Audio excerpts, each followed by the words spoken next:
추석을 앞두고 오늘은 좀 일이 많았습니다. 간편하게 옷 입고 강의를 시작합니다.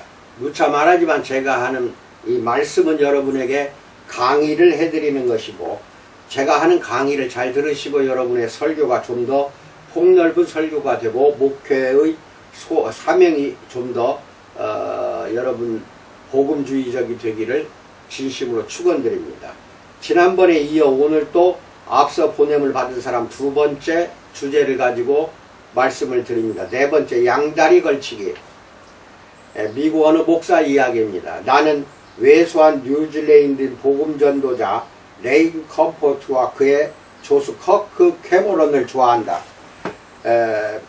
배트맨과 로빈처럼 그들은 정기적으로 거리에 나가 평범한 죄인들과 대면한다. 레이와 커크는 보통 노골적으로 말한다. 그럴 수밖에 없다. 사람들과 만나는 시간은 매우 짧고 또 사람들은 급히 가버리기 때문에 요점만 언급해야 한다.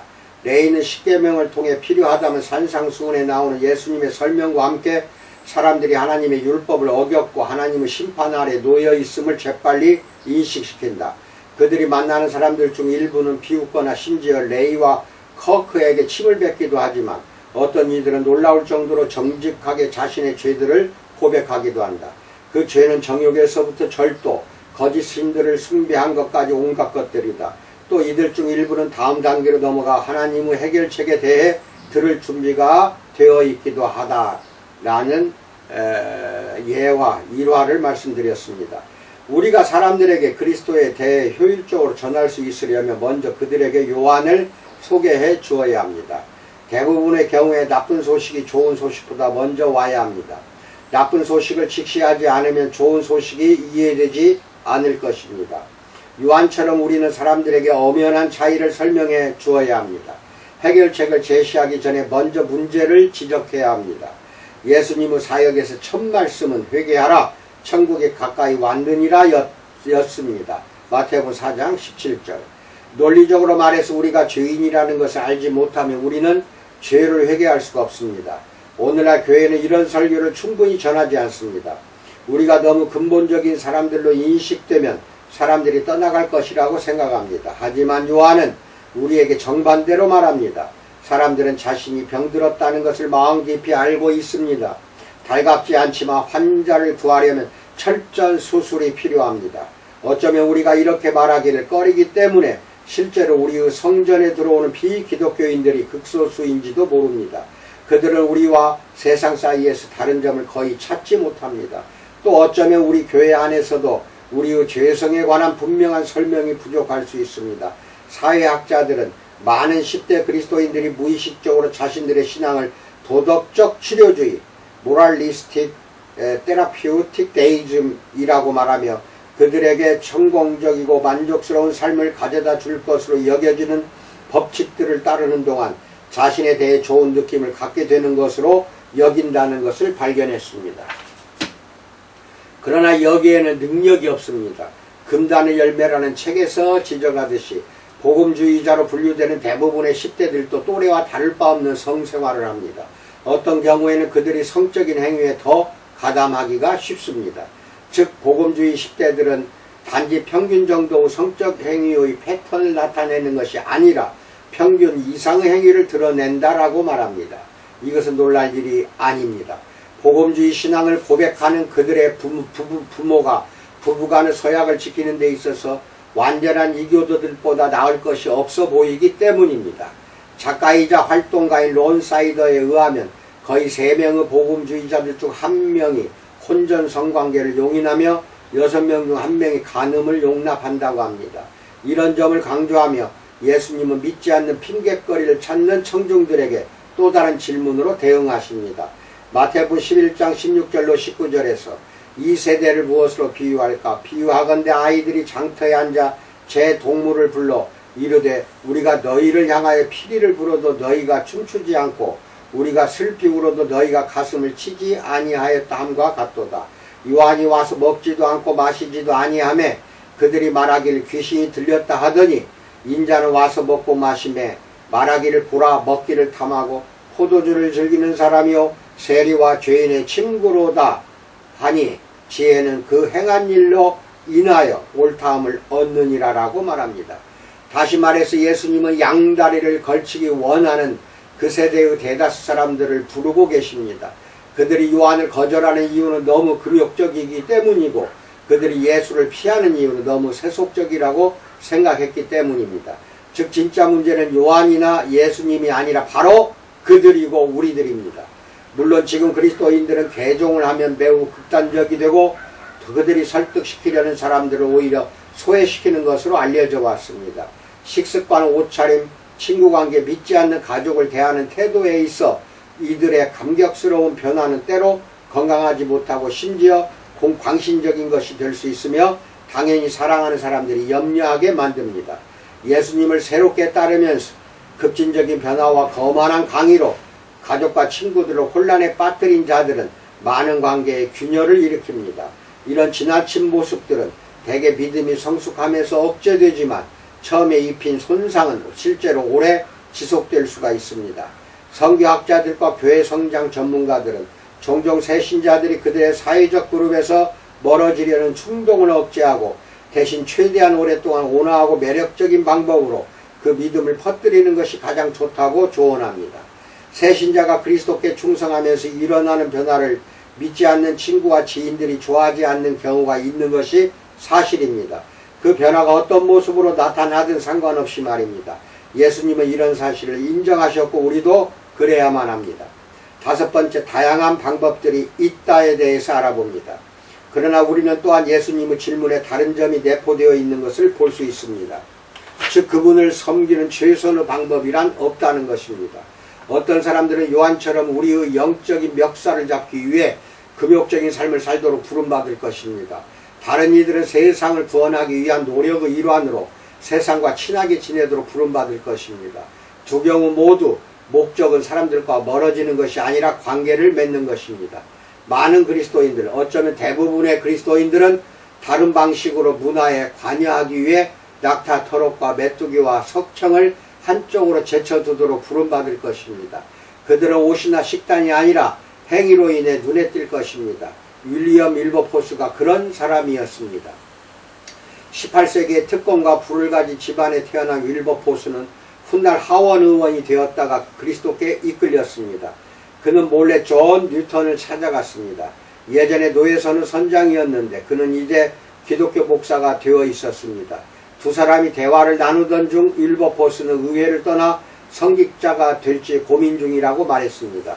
그러나 뉴턴은 윌버포스에게 이럴 때일수록 그가 정계에 남아서 그의 은사를 사용해 비도덕적인 노예무역을 중단하도록 도우라고 했습니다. 그 일은 윌버포스가 20년 넘게 일한 후에야 이루어졌습니다. 뉴턴이 조언을 해주었던 또 다른 그리스도의 제자는 작가인 해너 모어였습니다. 윌버포스와 극작가이자 시인인 해너 모어는 둘 다 유명 인사일 때 극적인 회심을 경험했다라고 찰스 콜슨이 말했습니다. 그는 워터게이트 사건 이후에 비슷한 경험을 했습니다. 회심 이후 둘 다 영적인 삶에 온전히 몰입하기 위해 공직에서 물러나야 한다고 생각했습니다. 앞으로 당할 경멸을 생각할 때 조용히 살고 싶은 마음이 들었을 것입니다. 그러나 그들은 그렇지 않았고 대신 노예제도와의 전쟁에 뛰어들었습니다. 그들이 자신의 자리를 지키며 온전히 그 일에 힘써준 덕에 영국 사회와 노예무역의 희생자들의 형편이 더 나아질 수 있었습니다. 노예무역은 1807년에 폐지되었습니다. 반면에 세례 요한의 모습에 좀 더 가까운 다른 부류의 그리스도인으로는 허드슨 테일러가 있습니다. 그는 우리가 그의 불을 누릴 수 있도록 우리의 누더기를 자신이 입었습니다. 오늘날의 기준으로 볼 때 허드슨 테일러는 극단주의자였습니다. 예상되는 중국 선교의 어려움들에 대비하기 위해 이 19세기의 영국인은 매일 빵 한 조각과 1파운드의 사과로 근근히 살아갔고 자신의 약한 몸을 심각하게 훼손시켰습니다. 중국에 도착한 그의 마음은 중국의 내륙 지역에 끌렸습니다. 그곳은 고난이 많고 그리스도인들이 거의 없는 곳이었습니다. 서양의 문화적 장애물들을 없애기 위해 테일러는 중국 의상을 입고 엷은 갈색 머리를 검은색으로 염색했으며 중국식 따은 머리를 했습니다. 그것은 다른 선교사들로부터 비난과 비웃음을 샀습니다. 그러나 테일러가 세운 중국 내륙 선교회는 한때 중국에서 1300명 넘는 선교사를 두었고 모두 6000명의 선교사를 세움으로써 오늘날 폭발적인 교회 성장의 기초를 마련했습니다. 우리는 그러한 세례 요한들이 19세기보다 더 가까이 다가오는 것을 발견할 수 있습니다. 새로운 복음주의 운동은 가난한 자들과 철저히 동일시함으로써 가난한 자들을 섬기려 합니다. 고대 가톨릭 수도회들처럼 새로운 수도승들은 도심 지역에서 가난하게 살며 범죄나 노숙과 같은 사회 병리학에 창의적으로 접근하려고 합니다. IVF의 스코트 베세네커는 그들을 새로운 수사들이라고 부릅니다. 크리스천이티 투데이의 랍몰에 따르면 이런 공동체들은 사회의 물질주의와 교회가 그것에 안주하는 것에 대한 해답이 공동체의 삶에 있다고 보는 복음주의자들의 최근 추세이다. 이 교회의 복음주의자들은 중산층 생활의 혜택을 누리기보다 가난한 자들과 함께 사는 것을 선택했다라고 말합니다. 세례 요한 같은 또 다른 인물은 캘커타의 고 마더 테레사였습니다. 1920년에 스코페의 알바니아인 마을에서 태어난 아그네스 곤자는 그녀가 섬기던 인도의 로레타 수녀회와 함께 가난과 순결과 순종에 대한 서약을 합니다. 그리고 1931년 교황 비오 11세가 성교의 수호 성인으로 선포한 리지웨의 테레사를 기리며 자신의 이름을 테레사로 바꾸었습니다. 1946년에 테레사는 더 많은 것을 포기했습니다. 다르질링으로 가는 길에 나는 모든 것을 버리고 빈민가에서 예수님을 따르며 가장 가난한 자들 속에서 그를 섬기라는 초청을 받아들였다. 나는 그것이 주의 뜻이라는 걸 알았고 그를 따라야만 했다. 그 메시지는 매우 분명했다라고 말합니다. 마더 테레사는 캘커타의 병든 자들과 죽어가는 자들 속에서 사역한 것으로 가장 널리 알려져 있습니다. 그녀의 신학, 특히 그녀가 그리스도와 결혼했다는 말에 동의하지 않는 사람들 중에도 그 사역을 비판하는 사람은 별로 없습니다. 대짐 알피오는 그녀에 대한 비판적인 전기에서 이렇게 말합니다. 마더 테레사의 그리스도에 대한 애착은 참으로 기이한 또는 논란의 여지가 많은 것이었다. 그녀의 몇 가지 진술이 그것을 보여주는 듯하다. 하지만 그녀에 관한 한 그녀가 예수님에 대해 느끼는 감정에는 기이하거나 논란이 될 만한 것이 없었다. 그녀는 예수님에게 깊이 빠져 있었기 때문에 그를 섬기기 위해서라면 어떠한 도전에도 직면할 준비가 되어 있었다. 그러나 그녀의 노골적인 낙태 반대는 많은 사람들의 심기를 불편하게 했다. 1994년 국가조창 기도회에 마더 테레사는 대개 초대 연설자들이 준수하는 의례적인 부분들을 무시했다. 세례 요한처럼 임신 중절 합법화에 찬성하는 대통령과 부통령 앞에서 선포된 그녀의 메시지는 충격적인 회개의 부름이었다. 저는 오늘날 가장 큰 평화의 파괴자가 낙태라고 생각합니다. 왜냐하면 그것은 어린아이에 대한 전쟁이요 무고한 어린아이를 직접적으로 죽이는 것이며 어머니 자신에 의한 살인이기 때문입니다. 어머니가 자기 자식을 죽일 수 있다는 것을 우리가 받아들인다면 어떻게 다른 사람들에게 서로 살인하지 말라고 말할 수 있겠습니까? 낙태를 용인하는 나라는 사람들에게 사랑하라고 가르치는 것이 아니라 원하는 것을 얻기 위해 폭력을 사용하도록 가르치는 것입니다. 라고 말합니다. 나는 그것이 주의 뜻이란 걸 알아 그를 따라야만 했다. 그 메시지는 매우 분명했다. 라고 말합니다. 마더 테레사는 캘커타의 병든 자들과 죽어가는 자들 속에서 사역한 것으로 가장 잘 알려져 있습니다. 그녀의 신학, 특히 그녀가 그리스도와 결혼했다는 말에 동의하지 않는 사람들 중에 이것은 한 번 더 중복됐습니다. 이야기한 것입니다. 세례 요한이 당황하게 만들었던 엘리트처럼 빌 클린턴 대통령과 그의 측근들은 기립박수에 동참하지 않았습니다. 물론 세례 요한처럼 때로는 진실을 있는 그대로 말함으로써 훨씬 더 혹독한 대가를 치르기도 합니다. 형제의 아내 헤로디아를 자기 아내로 삼은 헤롯에 대한 반대 의사를 분명히 밝힘으로 감옥에 갇힌 요한은 격분한 헤로디아의 지시로 참수형에 처해졌습니다. 당신이 요한이 된다면 많은 사람에게 저녁 식사 초대를 받지는 못할 것입니다. 그것은 당신을 의심과 낙심 심지어 죽음으로부터 보호해주지 않을 것입니다. 사실 그것은 분쟁이 일어날 가능성을 더 크게 만들 것입니다. 하지만 그것은 또한 예수님의 영원한 칭찬을 받게 될 것입니다. 그는 자신보다 먼저 온 자에 대해 이렇게 말씀하셨습니다. 마태복음 11장 11절에서 내가 진실로 너희에게 말하노니 여자가 낳은 자 중에 세례 요한보다 큰 이가 일어남이 없도다라고 말씀하십니다. 아멘. 이상입니다.